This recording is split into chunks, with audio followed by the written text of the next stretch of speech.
Hi, everybody. Welcome to Jim Harold Live. It is so good to be with you today, and really looking forward to our discussion today. We have just fantastic lineup for you. First of all, we're going to have a little bit of paranormal news. We are going to have a great guest. JM Debord is going to talk to us about nightmares and dreams. And then we'll tell a favorite campfire story from our campfire books and then get your feedback on the question of the day. So I guess we'll tie in the question of the day today with our guest. And the question can be, do you think dreams have greater significance than just kind of like a bit of undigested gruel? Do you think that they mean something, and do they tap into the spirit world? That'll be our question of the day. So I hope everybody can see and hear and everything. We were playing around with some technical stuff right before we hit zero. So hopefully everything worked out well. And now on to a little bit of paranormal, supernatural, UFO, and more news. And let's start with this. Now, unfortunately, on this screenshot, most of it's taken up with an ad. But basically, this story is from abcnews.com, and it tells us how the search for UFOs helped lead U.S. government officials to Chinese balloons, this spy balloon that was shot down recently. Now, as you know, that the government has been on a project to try to identify UAPs, what they're calling UFOs these days. And there was hundreds of them, I think it was over 500, that they couldn't explain initially. And they've been working on that. And some of the techniques that they devised for that project helped in this Chinese project. Apparently, and this is a quote from the article from ABC News, is that it appears that the ongoing review by the U.S. intelligence community and the Pentagon of hundreds of unexplained anomalous phenomena incidents reported by military personnel was one of the techniques that helped identify that China was carrying out a foreign surveillance program using balloons, according to a U.S. official. Now, it goes on to say here, and the paragraph wasn't written that well. I think it was written in a hurry, and they didn't say what they meant to say. But what I took from it is that I don't think the government is suggesting in any way that all of the UAP sightings were of balloons, although a number of them have been explained that way. Not necessarily surveillance balloons, but weather balloons and so forth. But the point being that this hunt for UFOs has been a good thing from the standpoint that it has helped the U.S. government with techniques to find things like this Chinese balloon. Now, what I don't understand, I don't know how hard that would be to find, really, would it? You would think all the billions and trillions that we spend on defense, that wouldn't be a hard thing. But that's what this story says. So that's ABC News. So since we have our eyes to the skies, in part two, or story two here, we're going to talk about this story. AI is helping us search for intelligent alien life, and we found 8 strange new signals. Now, this is from theconversation.com, so certainly you can go there and read the original story. But the gist of this is that over the years, SETI and people like that have had their radio telescopes pointed to the sky to try to discover alien life. Now, these were classical algorithms, but it turns out that the scientists out there have built an AI system that beats classical algorithms in signal detection tasks. They say that their AI was trained to search through data from radio telescopes for signals that couldn't be generated by natural astrophysical processes. They ended up in this search, they have found 8 different signals that the classical human-based algorithm that we came up with missed. And they did find them. Now, what they're saying is that they believe it's some type of radio interference. That is the assumption that they're going under now. But here's the point. If they would find one of these signals that they couldn't explain away with that explanation of radio interference, it would turn out that that would pretty much be proof, and this is in the article, that they're signals from aliens. So, I mean, right now they're saying those 8 signals, they're saying they're very most likely radio interference. But what if they're not, my friends? What if they're not? Maybe, perhaps, first content or first contact. We're doing first content here, but that's first contact. And we see JM patiently awaiting in the green room. Jesse had a good point. The 8 new signals found. Why have we not heard about this in the mainstream news? This should make national news. That's why you watch this. But actually, the credit goes again to theconversation.com, theconversation.com. And yeah. So yeah, good point, Jesse. I mean, that's why we like to bring some of these things out. And again, I don't share every story I come across that I think could possibly be of interest. I just pick out about 3 or 4 every week that I think are most interesting. Hope you enjoy that. Now, here was the other one. As you know, my favorite subject that we cover on the shows is that of the afterlife, because it's something that we can all relate to. Now, the woman you see here, Dr. Linda Kramer, was declared clinically dead for more than 14 minutes, and she's recently opened up on YouTube about what she saw and experienced during her clinical death. And this is via nzherald.co.nz. They synopsized this particular story. She was in the restroom when she suffered a medical event, and paramedics rushed to save her, but she was declared clinically dead. Now, here's what she said that she saw. She said that it was as if she was in the living room floating, looking down on what was unfolding. Her ex-husband came running in, and then 2 paramedics ran in, and they went straight to where my body was in the restroom. And she said she had no physical time.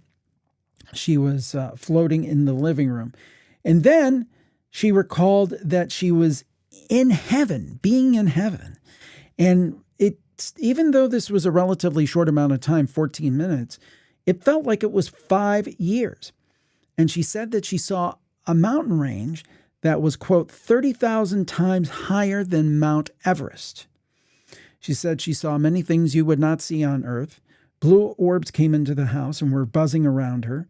Inside them, she said there was, quote, pure white energy. She says she remembers standing in a field of flowers. She could see buildings with skyscrapers, but Dubai skyscrapers are like little miniature huts in comparison. She could see lakes. She could see everything in a panoramic view. She said, so I'm there interacting with people, talking with people, and becoming them. And the story goes on to say all of the kind of stock explanations for this, a disturbed bodily multisensory integration that occurs during a life-threatening event. A lot of stuff that, let's explain this away. Let's just say this is nothing. It's just some kind of physiological reaction. I don't doubt that there's some physiological aspects to it. But here's the thing that gets me about near-death experiences, and I'll keep saying this, is there are multiple accounts from reasonable, intelligent people, credible people, who have said that they have levitated and seen things like this doctor saw, where they were being worked on when they were clinically dead. Now, how do you explain that? How do you explain that they can see and describe specific actions? How do you put that down to physiology? I don't understand how you do that. Again, physiology is a thing. Biology is a thing. Dopamine is a thing. All these things are a thing. But how do you explain away when people can give very accurate details of what happens during the near-death experience? Things they couldn't possibly see even if they were alive, because they're above, right? They're above, they're looking down, they're saying, this doctor reached for this device and so forth and so on, and it's accurate. I just think that, near-death experience to me is the closest thing to proof of afterlife that we have. And it's interesting stuff. So check out that article at nzherald.co.uk, and we appreciate it. And something else we appreciate is our guest today, and we're really looking forward to having him on the show. And let's see if we can bring him in. We're going to push a button and hope it works. JM Debord, are you there? Can you hear me?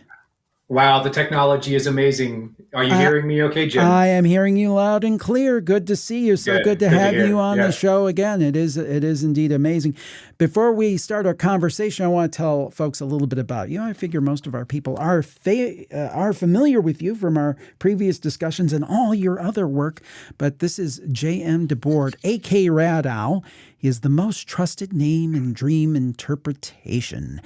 And he has written multiple books. And the one we're going to talk about today is his most recent. It is called Nightmares, Your Guide to Interpreting Your Darkest Dreams. And we'll also talk about dreams. And certainly we want to take your questions as well. So, JM, welcome to the program. I appreciate it. Thank you for having me on, Jim. It's a pleasure.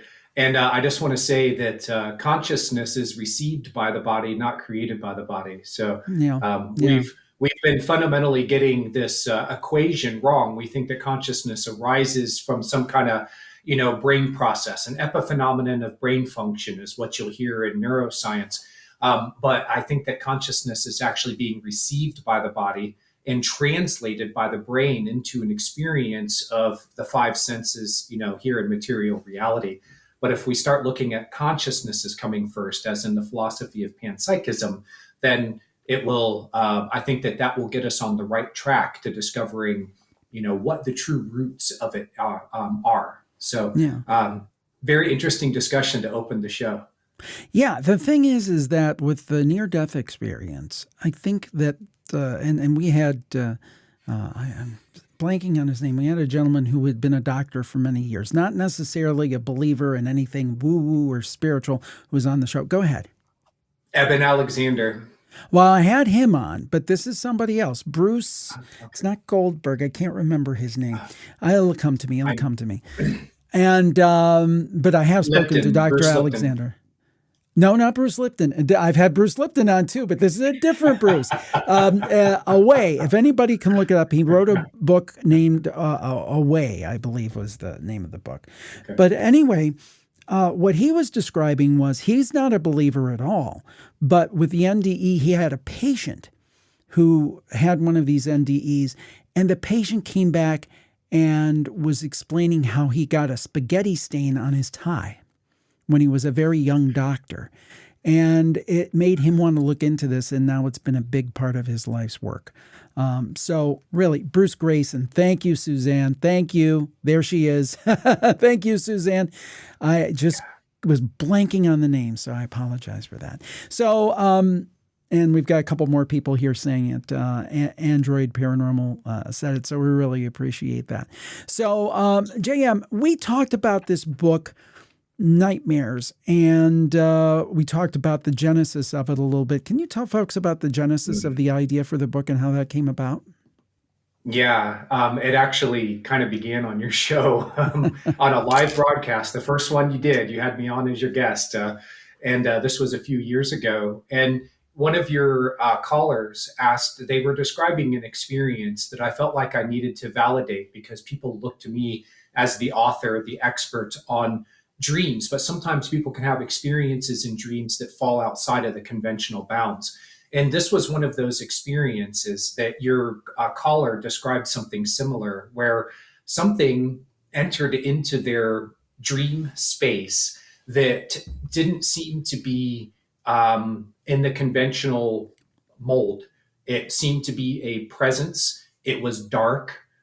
It wanted him and tried to claim his, like him, tried to basically claim his soul, which was what happened in my nightmare when I was 9 years old. This man just appeared. He was supernatural looking. He looked like the Dark Lord from Star Wars, although the movies had just come out and I hadn't seen, there was no imagery for me to base this nightmare on from memory. This man, though, was the embodiment of that sort of supernatural bad guy. And I just knew that he wanted to claim my soul.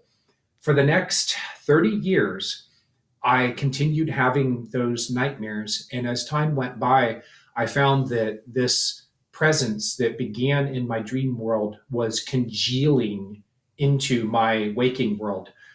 If you think of when Voldemort in the movies kind of starts off as a whirling mass of black mist, and then he takes Hmm. like physical form.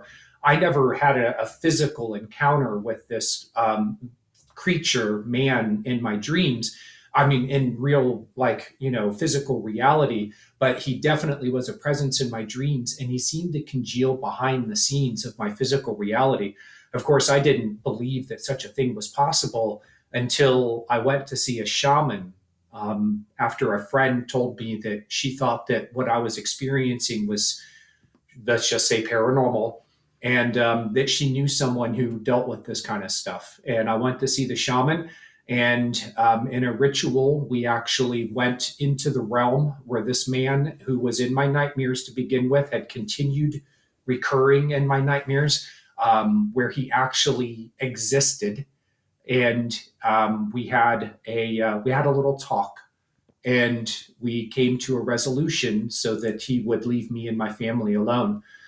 One of the things I've learned from this, Jim, is that whether or not something can be proven through the methods of science or proven rationally, when we have experiences like this, we have to treat them as real, because what it leads to is for us to take responsibility for it, even if that man was some kind of a projection. We talk about in dream science that we project inner parts of our world outward into the dreamscape. And then we can also project those things out into the material world too. If you don't treat it as something that's real, then you'll never take responsibility for it. So even if it is your own projection, it is part of you that you have to take responsibility for. And in an odd sort of way, even if it is a force or a presence, an energy, a power that it originates from outside of you, you can still take you can still take responsibility for it, because it does take two to tango. And when you attract these sorts of things into your life, like, say, let's say, a poltergeist, you need to look at what you are doing to make it, to attract it into your life. So that's the short story, and they can get in my book and also in your podcast, Jim. I'll remind the viewers that you and I did a podcast a little while ago where we went into great depth about that story. So if I can leave it to them to, if they want Sounds to know good. more, read the book. And yeah, thanks, Jim. So, okay. We know that a certain amount of dreams can be affected by physiological things, or you have something bad to eat, or something like that, because there is a biological and a physiological piece to it. However, Yes. what percentage of dreams would you say, be they positive or negative, have real significance? Oh, wow. We're going to look for a percentage here. So let me answer your question by explaining that there are two basic types of dreams that have been identified in the study and research. Is you have non-REM and REM dreams. The REM dreams are the ones that we're most familiar with as being those vivid dreams that you really sense that there's a meaning, a personal meaning and significance to it. They are experiential dreams. The non-REM or NREM dreams are more thought-like. And what those dreams are doing are helping you to process memories and run basic physiological processes that always happen nightly while you're asleep. Some of them only happen while you're dreaming, by the way, such as neuroplasticity, which is the rewiring of the brain. This only happens while you're dreaming. So the NREM dreams tend to reflect physiological or physical processes that are happening. So if you are digesting that bit of gruel, as Scrooge refers to in the book, he thinks that the one of the ghosts, he looks at one of the ghosts and says, "You're just like a phantasm. You're a bit of undigested gruel that has now somehow bubbled up into." My mind and taken form as this thing, but you're just a phantom, you're an illusion. Now, so relating that back to dreams, you can have dreams about things that you're digesting. Or let's just put it into a broader category of bodily processes that are happening as you sleep. I think we've all experienced fever dreams. And you have these delirious dreams. They're very distinct from your normal dream life, and they only happen when you're asleep and you're feverish, you're feeling bad, and you might dream about something like someone turned up the heat too high. There's a fire in the next room. The sun is beaten down on your face. These are ways that your dreaming mind is translating the fact that you're running a fever and feeling very hot. Now, in your book, you have various sections on different types of dreams, and you have a big section at the beginning about monsters and creatures. Yeah. Is that a general kind of meaning, or does it depend on the type of the creature? How do dreams about monsters and creatures work? I broke down the book into three sections that go into very broad categories of the kinds of things that people experience and encounter in their dreams. I also have, there's violence and disasters, supernatural things like demons, devils. Now these are I should say, in nightmares. These are three broad categories. And monsters and creatures, there are some people who dream about these things a lot.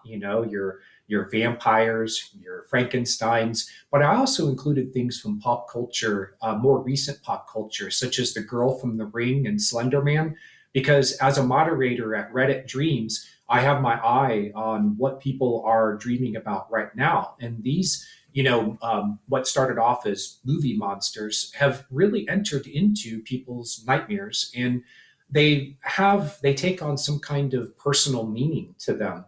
And this is where things get really interesting, because what you're trying to do is take something that began as a reference, like the girl from The Ring, a pop culture, um, bad guy, bad girl, and it's now being pulled and incorporated into a person's nightmare, and which makes it personally meaningful. So, what you're looking for when you go through the dream interpretation process is, what does it mean specifically to this person? And which is very hard to do in a book, because I can't have the usual sort of back and forth exchange with someone as I ask them about their dreams and help them to figure it out.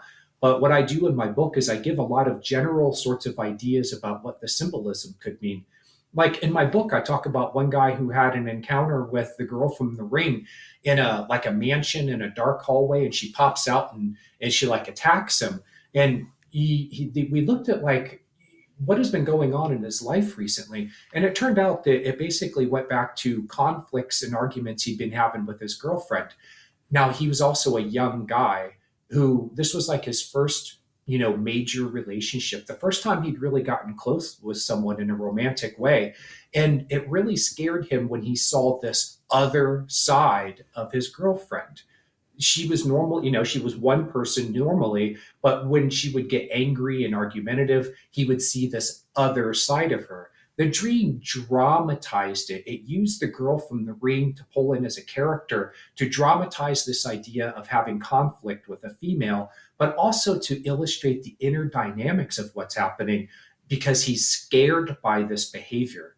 So these are the things that I talk about in Monsters and Creatures in that section of the book. And there's probably 20 or 25 different types of things like monsters that people encounter in their dreams that I give explanations for.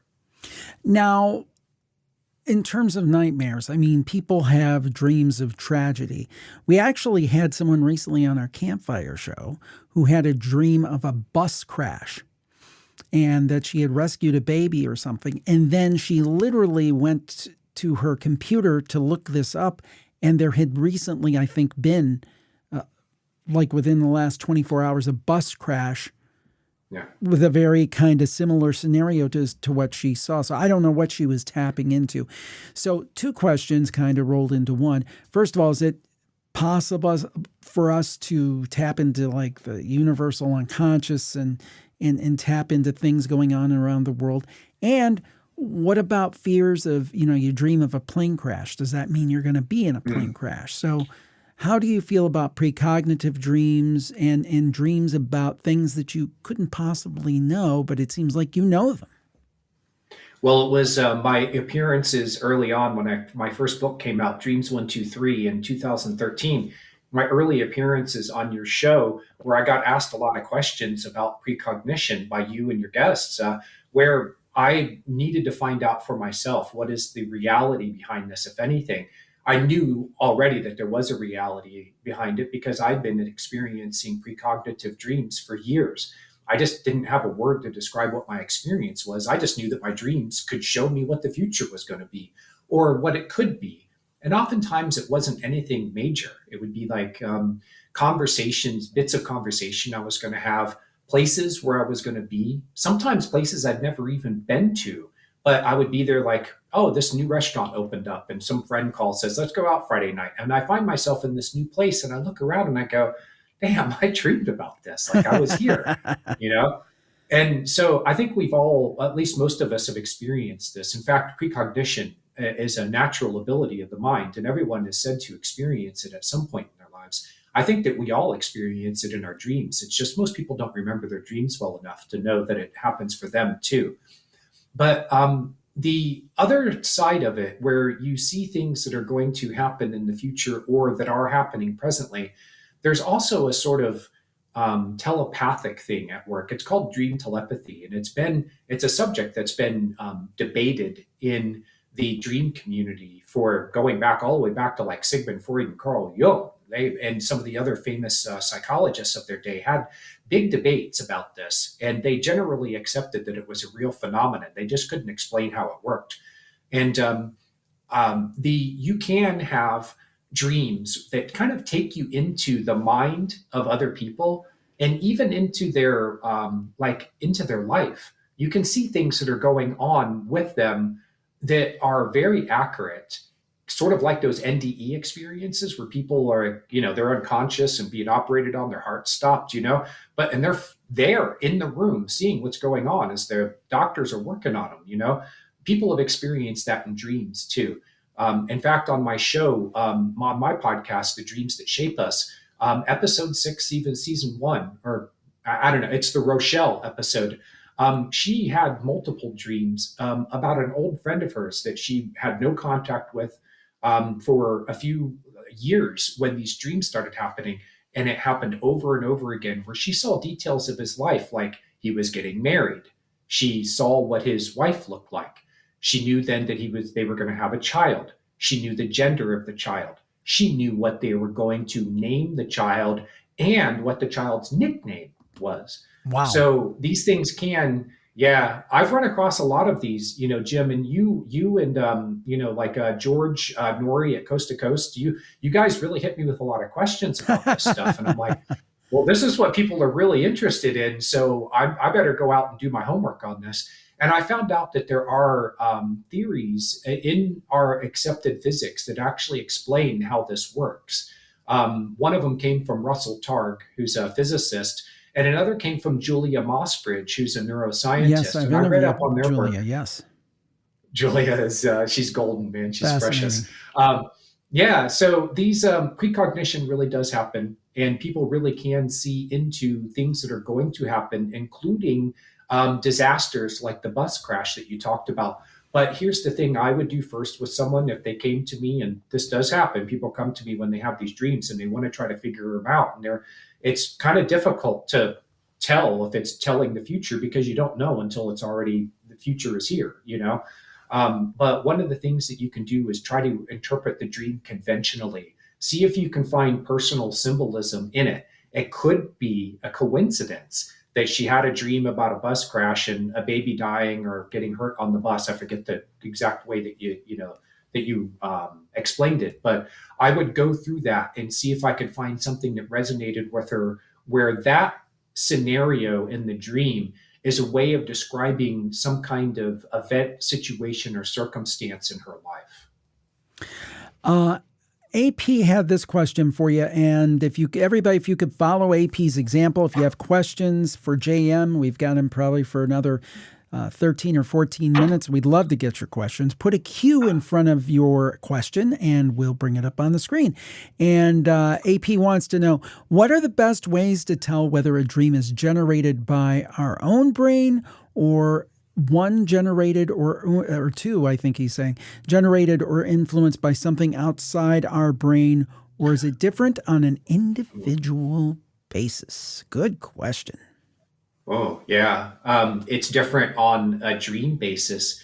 I think that the best way to tell is through familiarity with your own dream life, which begins with journaling your dreams, and having a record that you can reflect back on.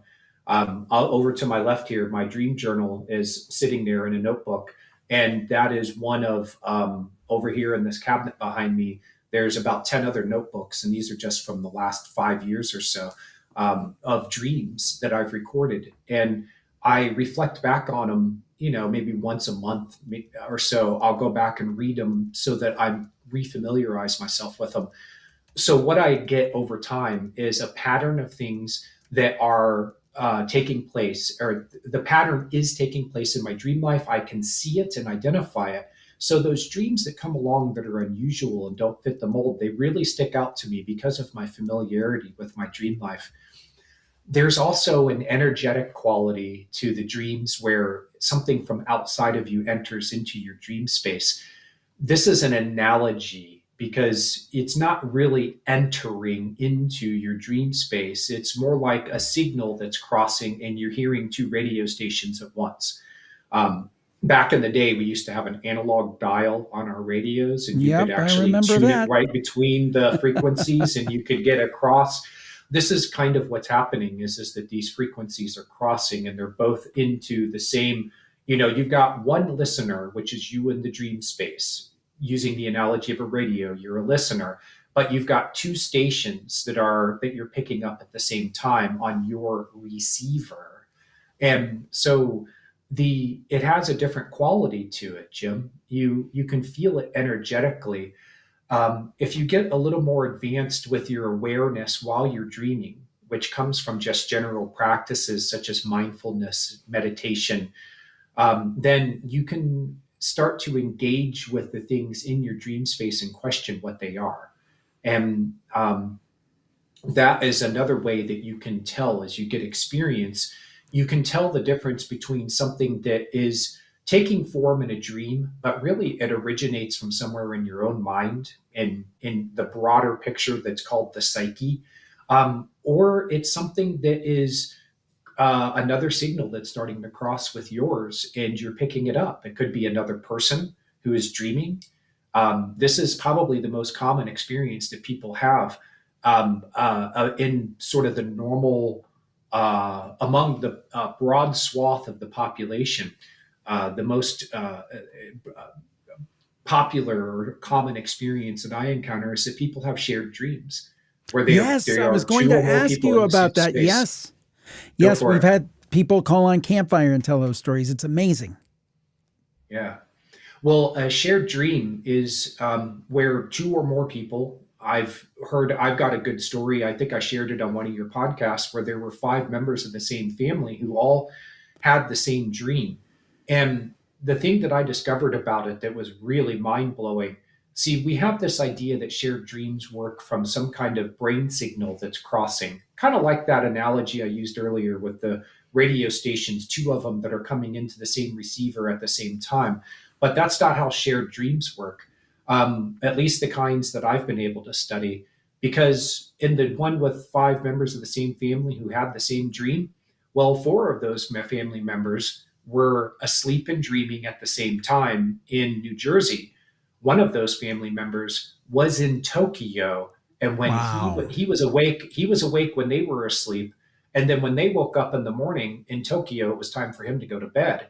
He had that dream. He entered into the dream space. Now they encountered him in the dream space while they were dreaming, but he hadn't been asleep yet and had the dream where he encountered them. So it led me to believe that the space that they shared is outside of the normal bounds of space time as we know it.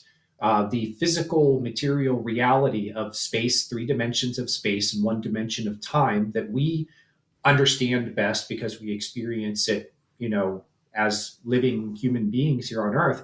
The dream was actually must have been outside of that space. And what I've learned is that the dreams, some types of dreams, they're particularly energetic. They have a quality to them of very vividness. There's a lot of detail that comes into these dream spaces, things that aren't normal for dreams, smelling things, tasting things, hearing more than the usual sort of conversation. Like you can hear the insects buzzing, you can feel the sunlight on your face. There's just a really high level of vividness and detail to these dreams. They have a quality to them, an energetic quality that's different. And they are an actual space that you go to, that is not the normal physical space. It would be called non-local in physics terms, although there's a lot of debate about whether Einstein, when he described non-locality, actually meant these sorts of unusual or paranormal ESP types of dream experiences that we're talking about here.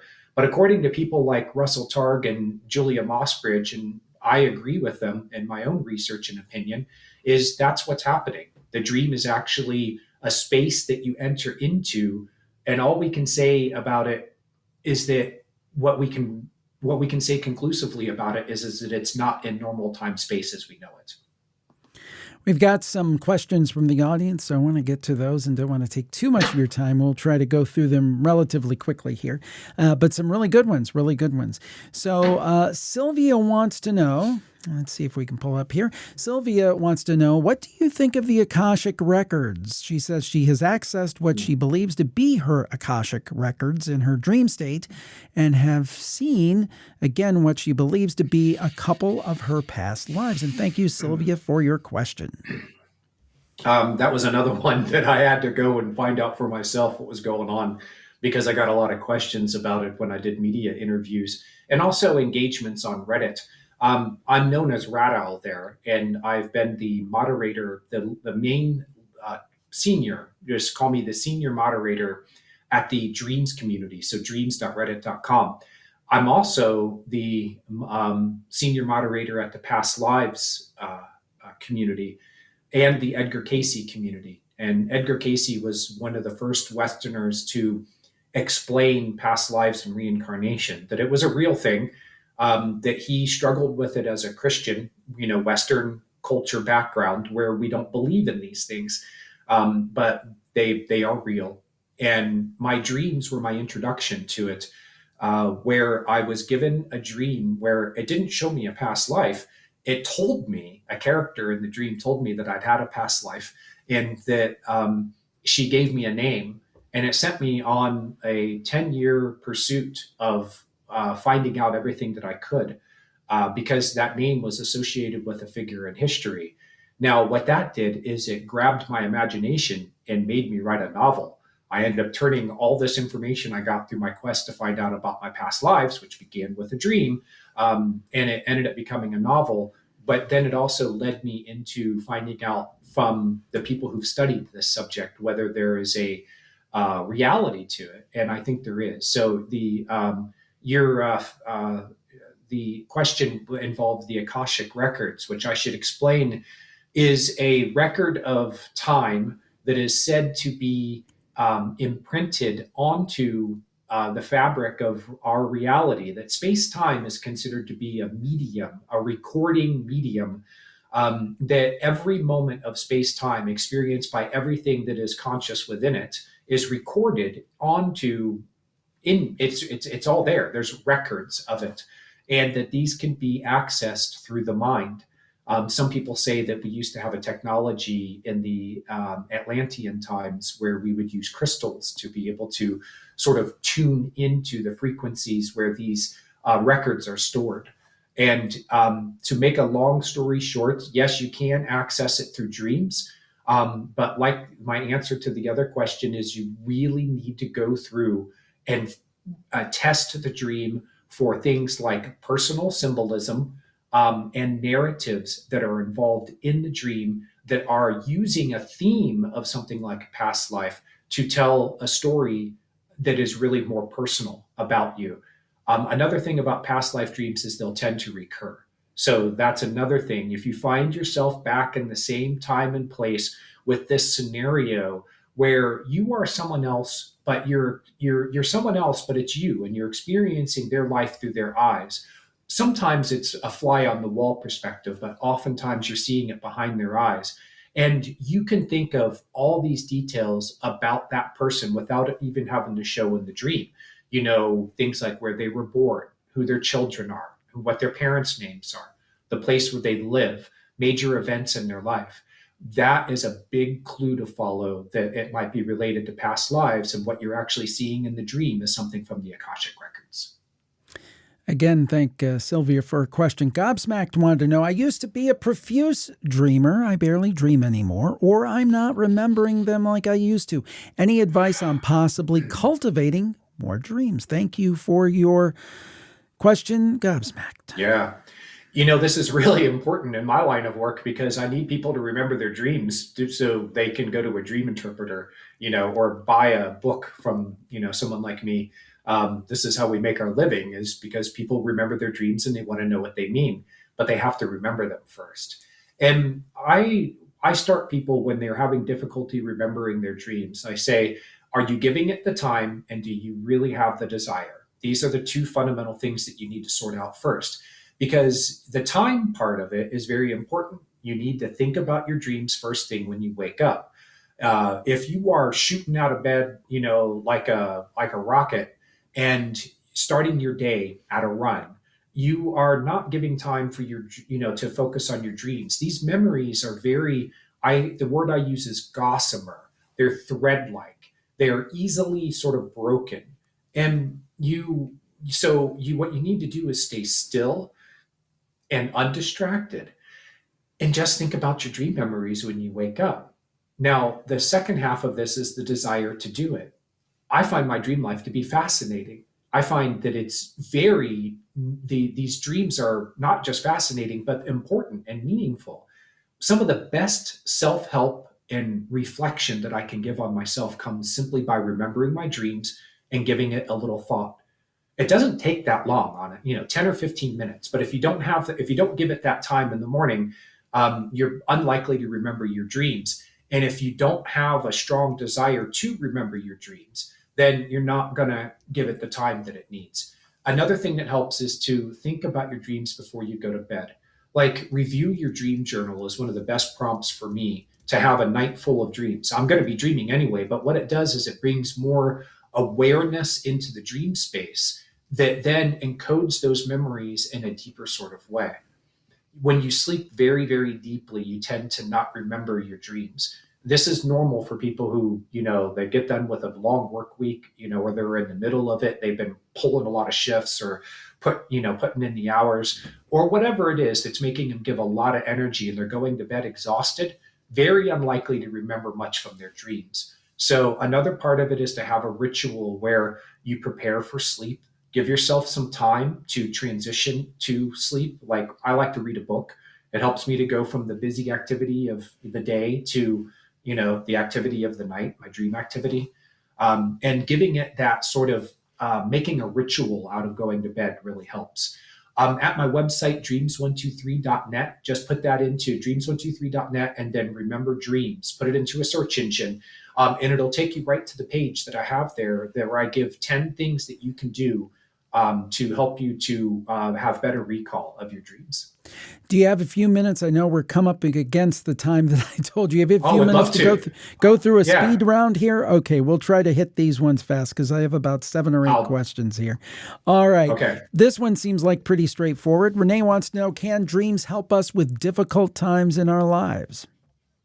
Definitely. Your dreams are going to take those difficulties and turn them into narratives where you participate with you are a participant, and you're actually making decisions in your dream space. Like, for example, when you're trying to find a lost item in a dream, what you're trying to find, what it can symbolize, is the idea that you're trying to find something about yourself that you've lost, or you're searching your memory for something that's been forgotten. The dream turns it into a narrative, and you participate with it. And this is a big tip, even if you don't find the thing in the dream or accomplish or resolve whatever it is the scenario presents to you, sit down, get into a calm space, remember the dream, put yourself back into that place and say, how would I like this dream to resolve? Like, this scenario, it didn't resolve well when I was actually dreaming, but now I'm imagining it and I want to make it resolve. And if you can do that, it can help you to solve a lot of your difficulties, because the dream imagery is an interface into the deep parts of yourself that is spitting this stuff up. And when you interact with that imagery in your imagination, you're actually able to send signals and messages down inside of yourself that can help you to transform, or let's just say meet the challenges and difficulties that you're facing. This looks like a personal question for you, JM. Have you ever had a dream that changed what you would have done in real life? Dreams that, well, I can say that I've had dreams that have given me information to help to understand what's going on in me and my life better, and in a way that shaped me and made me perhaps do things differently. One of the big things I found is that if I wake up from a dream and I'm in a bad mood, that it was something that was the dream was actually helping to preview something that was developing in me, that was kind of behind the scenes, and then it kind of congealed overnight. So it gives me a way of giving a real heads up, because I don't want to start, spewing that stuff at my partner, or anyone else who I'm going to encounter that day who's going to be on the receiving end of this. So my dreams do a really good job of giving me a heads up of what's brewing inside of myself. And then I can be proactive about the ways that I take in that information and respond to it. Renee wants to know, what do repeat dreams mean? Usually recurring dreams are, there's several sources of them, and we can kind of hit the highlights here. Again, recurring dreams, dreams123.net. I have something on there where I go into detail about it. Use that as a search term. Recurring dreams are usually come back to the fact that we have recurring situations in our lives. There could be recurring circumstances. There are things that go through your mind and in your feelings that are patterns. They recur. Now, there's also a very clever side to dreaming. I approach the interpretation of dreams a little more from the narrative and story side. I am an author, and that my background is in writing and storytelling. And so what I've noticed is that the dreams can pick up on a theme that works really well for addressing something about you in your life. I have a lot of dreams about playing tennis when I'm doing these sort of exercises to improve myself, whether it's actual exercise, like let's say, yoga or something like that. That's an exercise. But I also mean things like it could be mindfulness or meditation.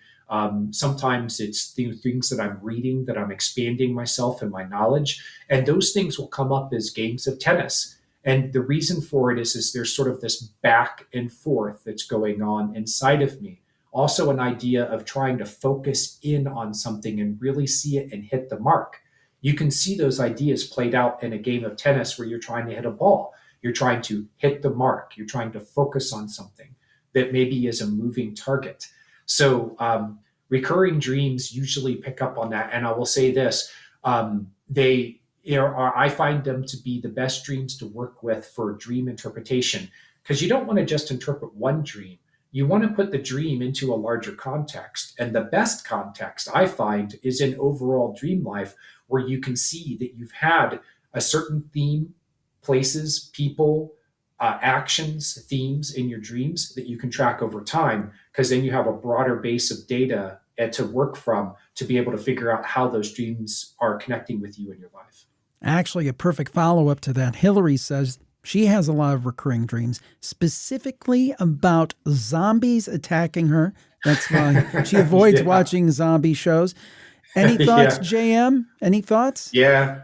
Well, in my book, In Nightmares, that's one of the monsters I talk about, because it's in a lot of people's dreams. There are a lot of pop culture references to them, like, The Living Dead and, stuff like that have worked its way into our dream lives. Zombies tend to represent things like something that should be dead and over, but it's not. Like if you're dragging out a relationship, you've broken up with this person, or that friend is no longer in your life, but you're dragging it out by still thinking about it and giving it energy. Now it's rising to life again. It's the zombie.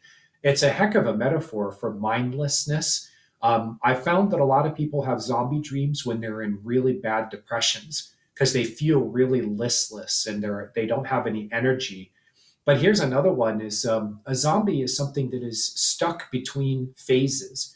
It's not alive and it's not really dead. I mean, it's dead, but it's walking. So so what could that describe about things that are going on in life? Like when people feel like they're stuck in life, they were in a place like, well, I was in college or taking my training, I was in that Hmm. pre-adult phase, and now I'm entering into the adult world. But let's say that they haven't gotten that job that gives them, that position in society that they want to have as an adult. They're stuck between phases. And if that goes on for a long time, well, you know, you're kind of like a zombie. It's Interesting. dreams kind of exaggerate these things and they dramatize them. They want you to remember them, so they create these dramatic, exaggerated things to describe what's going on in you and your life. Very cool indeed. Two more. AP says, are there certain types of foods or actions like meditation that can make you more open to external influences of your dreams? Well, the Edgar Casey recommends an alkaline diet, which basically means fruits and vegetables. But find out more about it through the Edgar Casey Foundation or the Association for Research and Enlightenment. These are things that you can do to make your body chemistry more conducive for picking up, and having these experiences that are, shall we say, a little different. They enhance your meditations, and also they help you to have your sort of deeper, being able to use your mind's eye in a deeper sort of way. The mind's eye is the eye that looks inward. And I'll use this analogy: the eyes that you have here can see outward. And theoretically, when I look outward, I'm looking at the blue sky here in Tucson, Arizona, outside the window here. Hmm. And that goes on to the edges of the universe. And who knows what's from there? The mind's eye looks inward, and it is equally infinite. Equally infinite. It goes on forever. There's no end to it. So your mind's eye is something that can be cultivated, and diet really helps. Meditations really help, and I mean mindfulness, bringing yourself, your awareness into the present time. I like to feel it like right here in my face when I'm really meditating well and coming into the present. I can feel my awareness come in here right behind my eyes. And finally, I've been using a lot of audio from Sacred Acoustics. Eben Alexander and Karen Newell developed these audio entrainment programs that use things like the HemiSync audio. And they also have guided meditations and stuff. And they're having a Valentine's Day sale, by the way. You can get two of these for like $14 off or something. Good chance to get a taste of this. Because what they're going to do is help your brain to get into the right frequency, brainwave frequency, so that you can be more receptive to the things that are trying to come in and help you be a better human being. Very interesting. The last word, our associate Yes. producer, Maddie, who Hi, is Maddie. fantastic. We've uh, talked. yes, Maddie said she should really figure out someday why she's always dreaming about being a brown bear or being advised by a brown bear. I mean, I love bears, but I also love cows, and I Mm. never dream about them. So, do you have any insight for Maddie? Yes, I do. Talking animals in particular are known as symbols of the self. Call it the greater self. This is a concept from Jungian psychology, where he says that at the heart, in the heart and core of all of us, is an archetype for the complete person that you are. It comes into our dreams to interact with us, to help us have the what we need to become that greater person as our lives unfold. And in particular, talking animals, powerful animals, are known as being symbols of the self. This bear that's coming into her dreams, because it talks with her, I would begin there in the interpretation process to see if that's what it is. There are other possibilities. I found that bears have a lot to do with mothers. The idea of a mama bear, a lot of times it's a Interesting. symbol for someone's mother or the subject of motherhood, but also for very powerful forces. Bears are powerful creatures. And they could be something that's dormant, bears hibernate, and now it's coming to life within you. And that's being shown through your interaction and the liveliness of the bear and its ability to interact with you. So, Maddie, that's where I would begin. My book, The Dream Interpretation Dictionary, Symbol, Signs, and Meanings, has an entry for bears. And just a little secret, I stashed it online at archive.org. So if you put in like dream interpretation dictionary, if you don't have a copy of it in front of you, you can go find it there. Wow. Wow. Yeah, she's welcome to email me too if she wants to talk more about that dream. Very cool. There you go, Maddie. There you go. So, JM, it has been an utter delight. Let's go over all the things you do, because we didn't even talk about the podcast, and we didn't talk about your website as much, but I know you have your website. Where can people find that? So go to jmdebord.com, Debord. I guess it's on the screen. You don't need me to spell it. Yeah. This is where I've, as a hub for everything that I offer, I got my fingers into a lot of pies. My podcast, The Dreams That Shape Us, we're going into season 3 now. I think we have about 30 episodes. We explore the meaningfulness of dreams through long form interviews with people who describe how their dreams have shaped their lives in many different ways. And then we also, I'm a moderator, Radow, at Reddit. So dreams.reddit.com is the community that I lead. And then I've had a blog for going on 10 years or actually more now at dreams123.net. There's a lot of information there. I found out recently that the search bar isn't working right, so I need to fix that. But and finally, I want to drop one more on y'all. Dreams123.com. I have an entire system, or call it a process of dream interpretation that I've shared there. And it starts with 3 simple facts and 3 simple steps. Even if you don't have a background in dream interpretation, dream psychology, any of that stuff, I can get you up to speed very quickly. So go to dreams123.com and you can start now. And by the time you wake up tomorrow, you'll know what to do to at least begin approaching the interpretation of your dreams. Excellent. And then one last thing, because we kind of headlined with this, your book, Nightmares, Your Guide to Interpreting Your Darkest Dreams. And I assume that they can find that everywhere fine books are sold, Amazon and all the usual places, right? My publisher is cheering right now because I'm on a publicity tour for my book. And yeah, I didn't even mention it to the very end.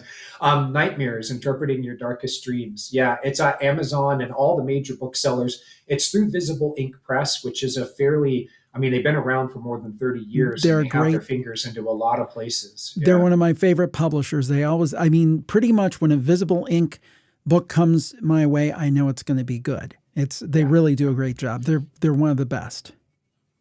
Well, there will be Roger, the publisher, will be, he'll love to hear that. So thank you, Jim, for that. The book really does describe how to get into understanding your nightmares, where they're, why you have them, what you can do about them, and then the process of interpreting them.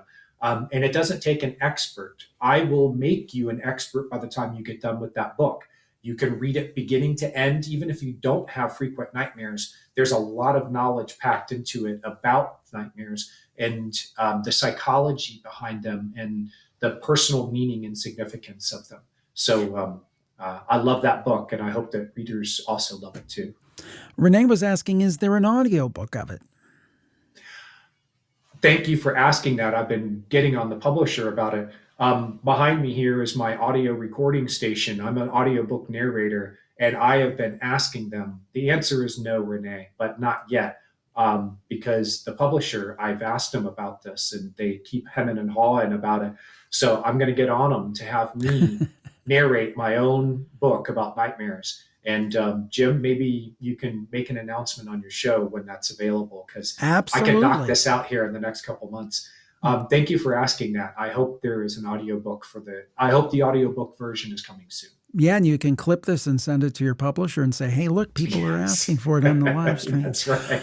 Well, JM Debord, it is always a pleasure. I hope everybody checks out everything you do, your podcast, your books, your website, and look forward to speaking with you again. And you're always so generous with your time. Thanks again. And may all your dreams be good. Great pleasure. Bye-bye. Thank you. Thank you. Bye-bye.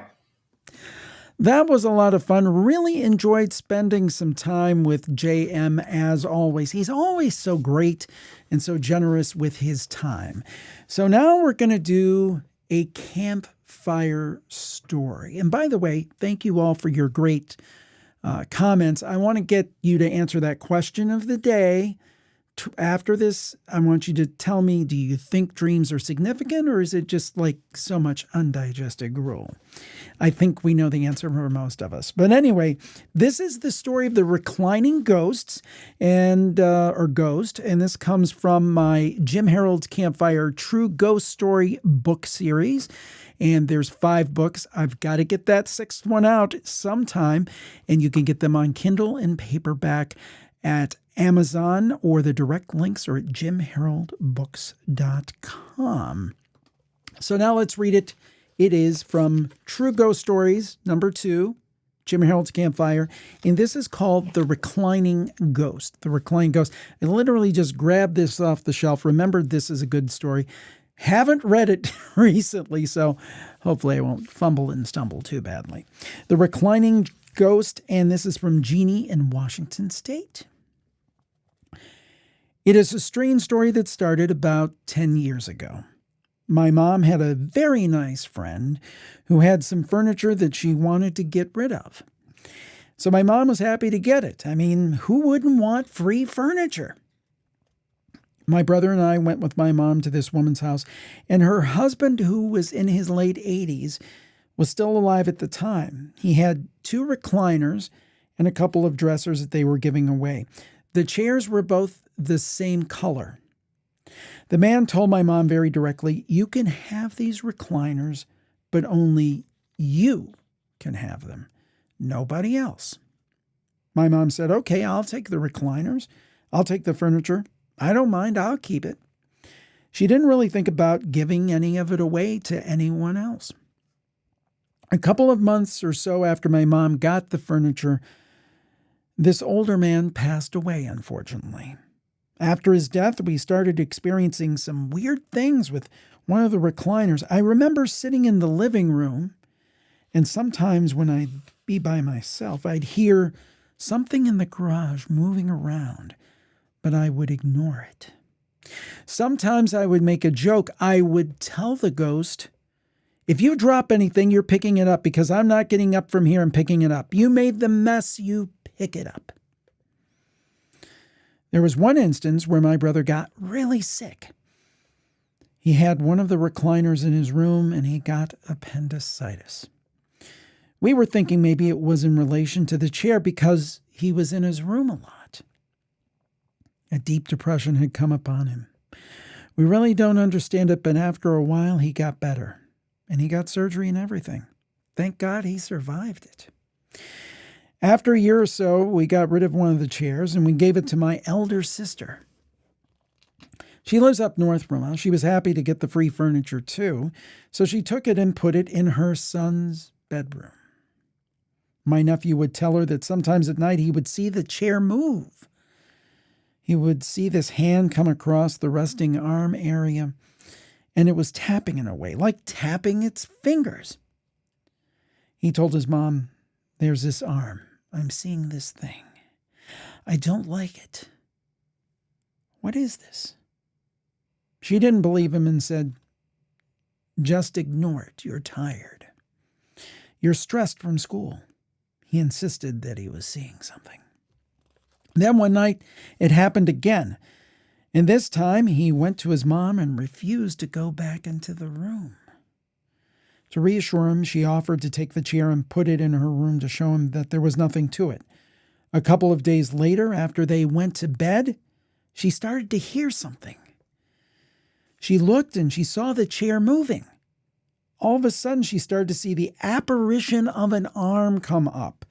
And just as my nephew had said, it was starting to tap its hands, and it started to become a weird demonic form. It freaked her out so much that she grabbed the chair, put it onto the curb in the middle of the night to get rid of it permanently. But get this. When she went back into the house, she heard something rocking back and forth plus a dragging sound. What was the sound? They thought maybe somebody came across, saw the chair, and wanted to take it.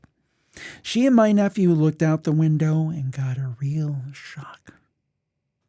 They saw the chair rocking and dragging itself along the curb. She told us, I could have sworn, I'm not lying, but I saw what looked like a figure. And there were these weird spirits just jumping out of this thing, out of this recliner. I just closed the windows and everything. I didn't want to even open a window or crack it open or anything. I didn't care. After that, I can't remember what she told us about that chair, but we never saw it again. When we came to pick up the furniture, the old man, he was sitting in one of those chairs too. I'm thinking it was probably that was the one we gave to my sister. We still have the second one. Jeannie from Washington. That is the reclining ghost from Jim Harold's Campfire 2, which is part of this series, Jim Harold's Campfire True Ghost Stories, a 5-book series, hoping to add the 6th sometime, hopefully this year. You can find the links at jimharoldbooks.com or search on Amazon. And I hope that you check it out if you have not had an opportunity. And I think that, I really believe that objects can be haunted. I really believe that is a thing. Absolutely no question. So tell me in the comments, do you think that dreams are significant? I think from your comments, you do. You do feel they're significant, but let me know what you think and just pop it up on the screen for me so we can wrap up here. Renee says, I think dreams are very significant and help us throughout our daily lives in many ways. And I agree, Renee. I think that's true. Hillary says, I love the theory that dreams are our lives in alternate realities. If you have a terrible dream about being a murderer or something, maybe you are in an alternate reality. Jennifer says, very often, if not most of the time, they have significance. Sylvia says, I do believe some dreams are simply undigested gruel, but some really do have significant meaning. I've had a few dreams that have either predicted aspects of my future or have helped me gain knowledge. Well, and Weekly Creep says, the final word here, I think some are and some aren't, but I don't know how to tell the difference. And that's why you need to check out our friend, JM Debord. And check out his website and everything that he does. And we thank you so much for taking time today to be part of the show. I hope you enjoyed it. I actually, as I literally was doing this, I think I know some things we're going to add to spice up the show a little bit, to make it fun. So, and we're working on a new background with a lot of the same elements you see, but kind of making it more better, as they say. But always wanting to get better and bring you better content. Hope you enjoyed it. Hope you have a great week. As always, thank you for watching. Tell a friend. Stay safe. And of course, stay spooky. Bye-bye.